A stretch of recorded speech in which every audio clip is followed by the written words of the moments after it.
Hello everyone, welcome to केम क्विस्ट। क्या हाल है? उम्मीद करता हूँ सब फिट होंगे, एनर्जेटिक होंगे। एक न्यू वीडियो, एक न्यू कंसेप्ट में आपके सामने हाजिर हैं।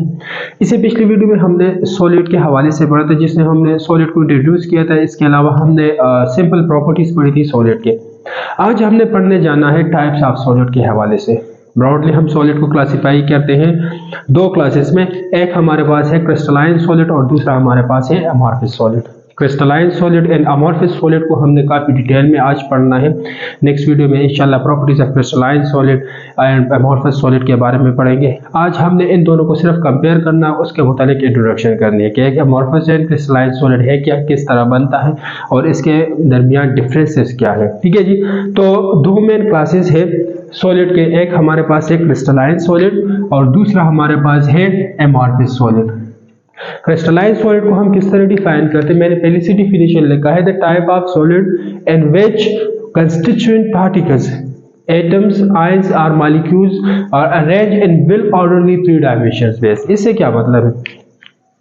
देखिए, कंस्टिट्यूएंट पार्टिकल से मुराद है कि एक सॉलिड है वो किस चीज से बना है। एटम से बना है, आयन से बना है, मॉलिक्यूल से बना है। कौन से एटम्स एक दूसरे के साथ कंबाइन हुए, कौन से आयंस एक दूसरे के साथ कंबाइन हुए, किस फैशन में कंबाइन हुए हैं। ठीक है जी। तो हम पर लिखा है कि अगर हमारे पास एटम्स वाला एक सॉलिड है या मॉलिक्यूल्स वाला है या सिंपल हमारे पास आयंस है, आयोनिक सॉलिड है, उसमें जो मॉलिक्यूल्स अरेंज होते हैं, वो जो एटम्स अरेंज होते हैं, जो कंस्टिट्यूएंट पार्टिकल्स अरेंज होते हैं, वो will orderly three dimension space में अरेंज होंगे। उसको हम क्या कहेंगे? That is called crystalline solid. अगर वो टाइप ऑफ सॉलिड जिसमें constituent particles atoms, ions, molecules etcetera ये सारे विल ऑर्डरली अरेंज नहीं है, मतलब उसमें ऑर्डर नहीं है, उसमें रेगुलरिटी नहीं है, उसमें जिस तरह होने चाहिए उस तरह नहीं है, तो उसको हम क्या कहेंगे? उसको हम अमॉर्फस सॉलिड कहेंगे।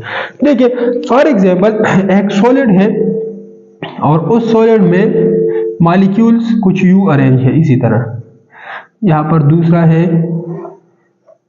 अगर आप देख ले तो यहां पर ये जो कंस्टिट्यूएंट पार्टिकल्स वगैरह है, ये क्या है? ये वेल ऑर्डरली अरेंज है। अगर आप देखें तो इस डायग्राम से थोड़ा बहुत आपको आइडिया क्लियर हो जाएगा कि यहां पर क्या है। जितने भी कंस्टिट्यूएंट पार्टिकल्स है वो सारे वेल ऑर्डरली अरेंज है।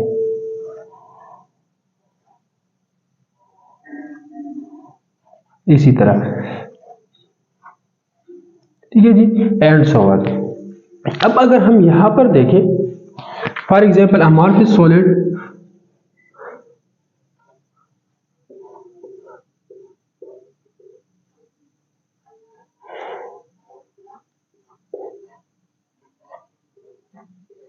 अगर हम इन दोनों शेप को कंपेयर करें तो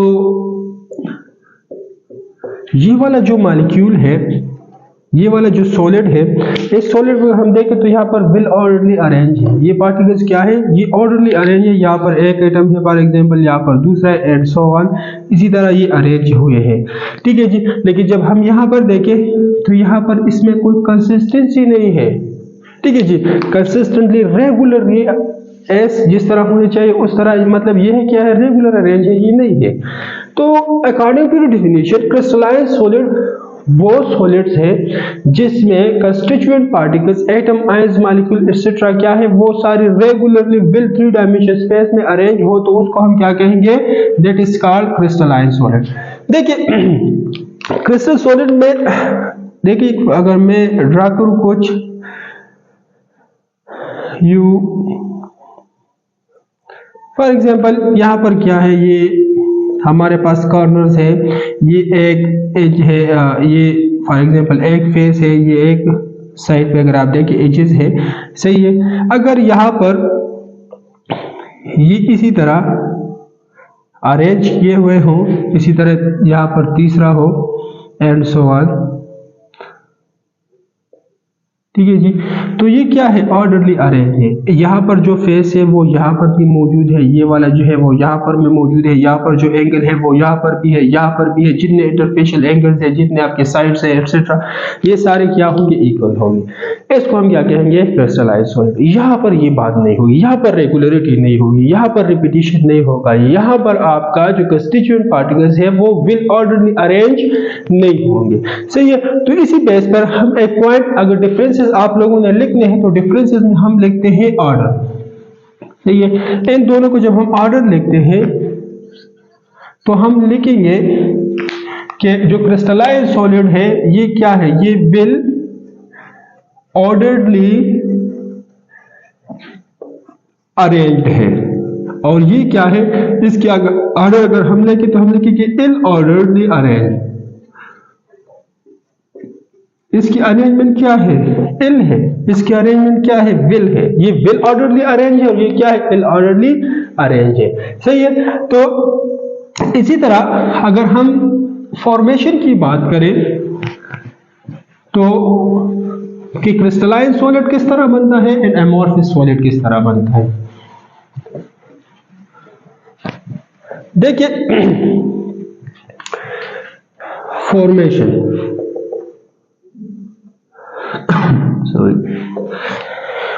फॉर्मेशन क्रिस्टलाइन सॉलिड जो है, देखिए फॉर एग्जांपल मॉलिक्यूल ये हमने लिया है, ये सॉल्यूशन फॉर्म है, मतलब जो भी क्रिस्टल इसमें क्या है, सॉल्युबल फॉर्म में मौजूद है।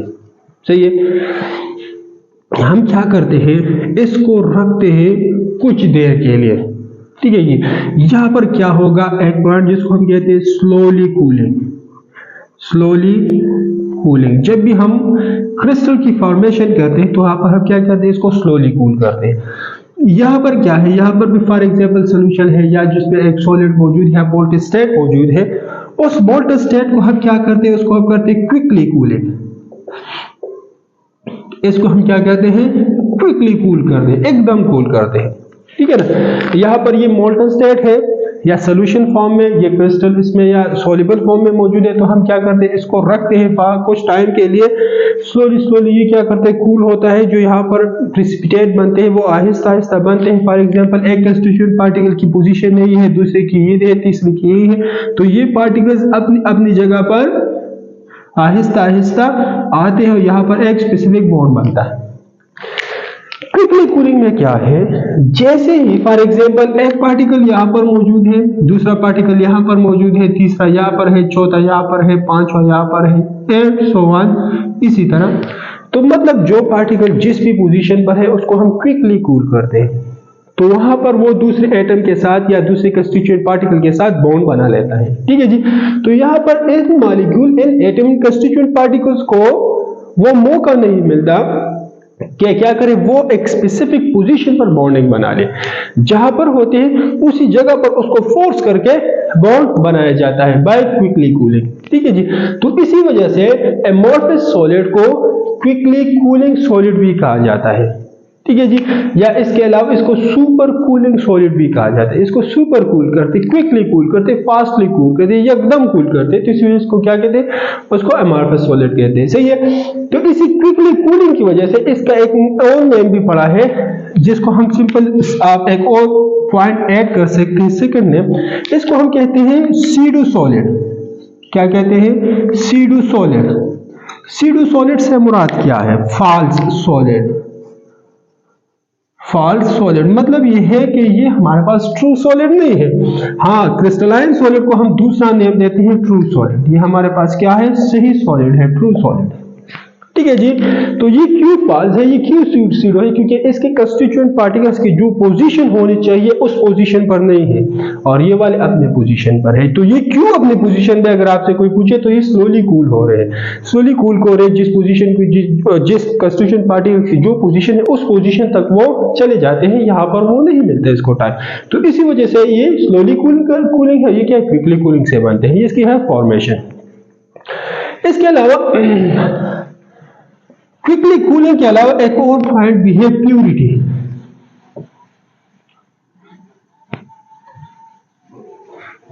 प्यूरिटी क्या है, प्योरिटी आप लोग जानते हैं।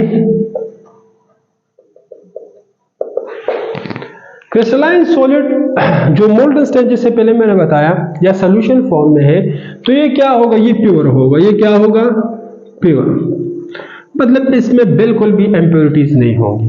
क्रिस्टलाइन सॉलिड जो बनता है ये वाला सॉलिड क्या होगा, प्योर होगा। और ये एमॉर्फस सॉलिड जो बनता है ये क्या होगा, ये इम्प्योर होगा। मतलब यहाँ पर क्या होंगी, यहाँ पर कुछ इम्प्योरिटीज होंगी। उस इम्प्योरिटी की बेस पर जो कंस्टिट्यूएंट पार्टिकल्स का असल पोजीशन होना चाहिए वो वहां पर नहीं पहुंच पाता। ठीक है जी। तो एमॉर्फस सॉलिड जो बनता है, फर्स्ट पॉइंट क्या है, क्विकली कूलिंग। सेकंड पॉइंट क्या है, अगर आप स्लोली कूल करते फिर भी वो नहीं बनता तो उसमें इम्प्योरिटीज होंगी। क्या होंगी उसमें, इम्प्योरिटीज। ये इम्प्योर है, इम्प्योरिटीज होने की वजह से जो सॉलिड हमारे पास बनता है उसको हम क्या कहेंगे, अमॉर्फस सॉलिड।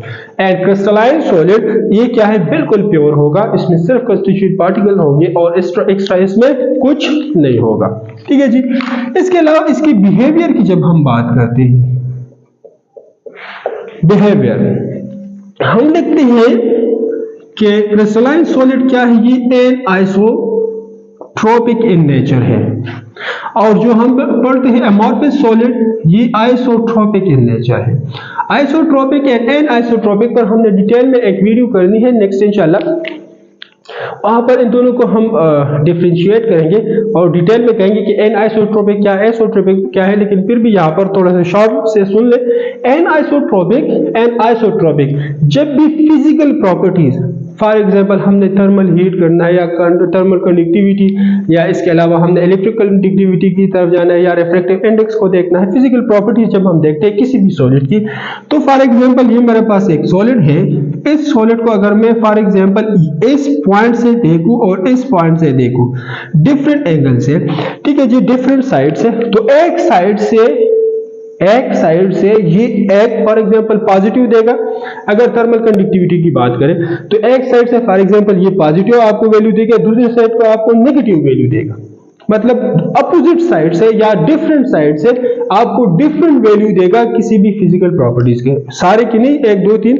मतलब ये थर्मल कंडक्टिविटी दोनों साइड से डिफरेंट दे रहा है तो उसको हम क्या कहेंगे, एनिसोट्रोपिक। या इलेक्ट्रिक कंडक्टिविटी एक साइड से एक वैल्यू दे रही है, दूसरी साइड से दूसरा, तो उसको हम क्या कहेंगे, एनिसोट्रोपिक। क्यों दे रही है इसको डिटेल में इंशाल्लाह आगे नेक्स्ट वीडियो में पढ़ेंगे। आइसोट्रोपिक क्या है, आइसोट्रोपिक फॉर एग्जांपल हमारे पास एक सॉलिड है। इस सॉलिड को अगर हम इस डायरेक्शन से देख ले या इस डायरेक्शन से देख ले, दोनों डायरेक्शन से वो आपको सेम वैल्यू देगी। ठीक है ना। फॉर एग्जांपल यहां से थर्मल कंडक्टिविटी हम पढ़ रहे हैं, देख रहे हैं, चेक कर रहे हैं, यहां से थर्मल कंडक्टिविटी चेक कर रहे हैं, दोनों पॉइंट से दोनों साइड से आपको सेम वैल्यू मिलेगी। तो मतलब ये क्या है, ये आइसोट्रोपिक है और ये आपका अमॉर्फस सॉलिड होगा। अगर दोनों साइड से डिफरेंट देगी, एक साइड से आपको एक वैल्यू दे रही, मतलब एक साइड से ये थर्मल कंडक्शन शो कर रहा है, दूसरे साइड से थर्मल कंडक्शन शो नहीं कर रहा है ना, तो अपोजिट, तो इसको हम क्या कहेंगे, क्रिस्टलाइन सॉलिड कहेंगे। क्लियर। तो बिहेवियर इसका चेंज होगा, एक हमारे पास होगा आइसोट्रोपिक एंड दूसरा हमारे पास होगा anisotropic. Next melting point की बात करते हैं।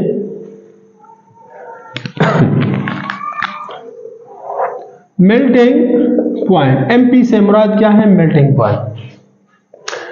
क्रिस्टलाइन सॉलिड का हम पढ़ते हैं, इसकी प्रॉपर्टीज में हमने आगे पढ़ना भी है, लेकिन यहां पर भी लिखते हैं शार्प मेल्टिंग पॉइंट है। और एमॉर्फस सॉलिड का मेल्टिंग पॉइंट जो है वो है वेरिएबल मेल्टिंग पॉइंट। इसका मेल्टिंग पॉइंट क्या है, वेरिएबल है। ठीक है जी। शार्प मेल्टिंग पॉइंट से मुराद क्या है, शार्प मेल्टिंग पॉइंट से मुराद ये है कि एक सॉलिड है, फॉर एग्जांपल वो 107 डिग्री सेंटीग्रेड पर उसने मेल्ट होना है। फॉर एग्जांपल जैसे ही टेम्परेचर 107 तक पहुंचता है तो वो जो सॉलिड है वो मेल्ट हो जाता है। जब तक वो सॉलिड 100% मेल्ट नहीं होता आपका टेम्परेचर वही 107 होगा। मतलब यह है कि एक स्पेसिफिक टेम्परेचर पर जितना भी सॉलिड है वो सारा का सारा क्या होगा, मेल्ट होगा। वेरिएबल मेल्टिंग पॉइंट की तरफ आते हैं। फॉर एग्जांपल एक सॉलिड है और उसका मेल्टिंग पॉइंट क्या है, 107 से स्टार्ट हुआ है, फॉर एग्जांपल 125 डिग्री सेंटीग्रेड तक पहुंच चुका है। तो मतलब क्या है कि ये जो पार्टिकल्स है, कुछ पार्टिकल्स में बॉन्डिंग कम है, मतलब कंस्टिट्यूएंट पार्टिकल्स के दरमियान फोर्स ऑफ अट्रैक्शन कम है, वीक है, तो इसी वजह से वो जल्दी मेल्ट हुए हैं। आहिस्ता आहिस्ता जब हम आगे जाते हैं तो फोर्स ऑफ अट्रैक्शन इंक्रीज हुआ है, मजबूत हुए, तो उसी वजह से वहां पर टेम्परेचर ज्यादा रिक्वायर्ड हुआ है। तो मतलब यहाँ पर बॉन्डिंग क्या है, इंटरमॉलिक्यूलर फोर्स क्या है, वो डिफरेंट है, जिसकी वजह से इसका वेरिएबल मेल्टिंग पॉइंट है। लेकिन यहाँ पर अगर हम देखें तो ये क्रिस्टलाइन सॉलिड है, well orderly arrange, specific force of attraction है। तो इसी वजह से एक स्पेसिफिक टेम्परेचर पर ये सारे क्या होंगे, ये हमारे पास मेल्ट होंगे। सही है। शेप अगर हम देख ले, शेप ज्योमेट्रिकल शेप, इससे पहले भी हमने पढ़ा, इसका क्या है, वेल ऑर्डरली ज्योमेट्रिकल शेप है। इसका शेप क्या होगा, वेल ऑर्डरली ज्योमेट्रिकल शेप होगा। और इसका क्या होगा, इसका ज्योमेट्रिकल शेप क्या है, एल ऑर्डर होगा, वेल ऑर्डरली नहीं होगा। 3 डायमेंशन स्पेस में जिस तरह रेंज होते हैं उस तरह रेंज नहीं होगा। सही है। बस लास्ट में एक एग्जांपल लेते हैं और उसके बाद इस टॉपिक को वाइंड अप करते हैं। देखिए जी, एग्जांपल अगर हम ले लें, एग्जांपल तो हम लिख सकते हैं डायमंड। डायमंड क्या है, डायमंड में जो कार्बन कोवेलेंटली बॉन्डेड है वो सारे वेल ऑर्डरली अरेंज है। ठीक है जी। इसके अलावा अगर आप NaCl लैटिस ले लें, NaCl लैटिस में अगर आप देख लें तो जितने भी पार्टिकल हैं वो स्पेसिफिकली अरेंज्ड है। ठीक है। तो ये Na है, उसके बाद Cl है, उसके बाद Na है, उसके बाद Cl, उसके बाद Na है, Cl है, पॉजिटिव चार्ज है, negative, positive, negative, positive, negative. यहाँ पर Cl है, यहाँ पर Na है, यहाँ पर Cl, Na, Cl, Na। इसी तरह स्पेसिफिक टाइप की बॉन्डिंग अरेंज है। ठीक है। मतलब अगर आप देखिए यहाँ पर, इसको देखिए, उसको देखिए, वेल ऑर्डरली अरेंज है। यहाँ पर Na है, सोडियम आयन है, यहाँ पर क्लोराइड आयन है, फिर सोडियम है, फिर क्लोराइड है, फिर सोडियम है, फिर क्लोराइड है, स्पेसिफिकली अरेंज है। इसी तरह अगर डायमंड की बात करें तो यहाँ पर क्या है, हेक्सागोनल स्ट्रक्चर में, इसी तरह ये वेल ऑर्डरली अरेंज है एक दूसरे के साथ। ठीक है जी। तो यहाँ पर देखिए इसमें क्या है, रेगुलरिटी है, रेगुलरली अरेंज एक दूसरे के साथ। तो क्रिस्टलाइन सॉलिड की डायमंड आप एग्जांपल ले सकते हैं, NaCl ले सकते हैं, मैग्नीशियम ऑक्साइड ले सकते हैं, इसी तरह AgNO3 ले सकते हैं, बहुत सारे आप एग्जांपल, यहाँ पर ग्रेफाइट ले सकते हैं। ये सारे क्या है, ये क्रिस्टलाइन सॉलिड के एग्जांपल्स हैं। एमॉर्फस सॉलिड का सबसे जो आम एग्जांपल है तो हम लिखते हैं ग्लास। जो आम ग्लास हम देखते हैं ना, यूज करते हैं, या हम जिस ग्लास में पानी पीते हैं, वो क्या है, या जो हम शीशे वगैरह यूज करते हैं विंडोज वगैरह में, ये सारे क्या है, ये एमॉर्फस सॉलिड है। ठीक है जी। इसको हम क्विकली कूल करते हैं, सुपर कूलिंग से ये सारे हमारे पास बनते हैं। ठीक है जी। तो ये ग्लास हुआ, इसके अलावा प्लास्टिक्स जो हुए, ठीक है जी, तो ये सारे हमारे पास क्या है, ये एमॉर्फस सॉलिड में आते हैं। इंतहाई इंपॉर्टेंट टॉपिक था आज का, जिसमें हमने दोनों टॉपिक को भी क्लियर कर लिया है एंड साथ में हमने इसकी कंपैरिजन भी कर लिया है। इस वीडियो में आपको जो भी मुश्किल लगे, जो जहाँ पर भी आपको कोई भी क्वेश्चन हो, या इसके अलावा से पिछले वीडियोस में कोई भी कहीं पर भी आपको कोई भी मसला हो, तो आप कमेंट सेक्शन में ज़रूर बता सकते हैं।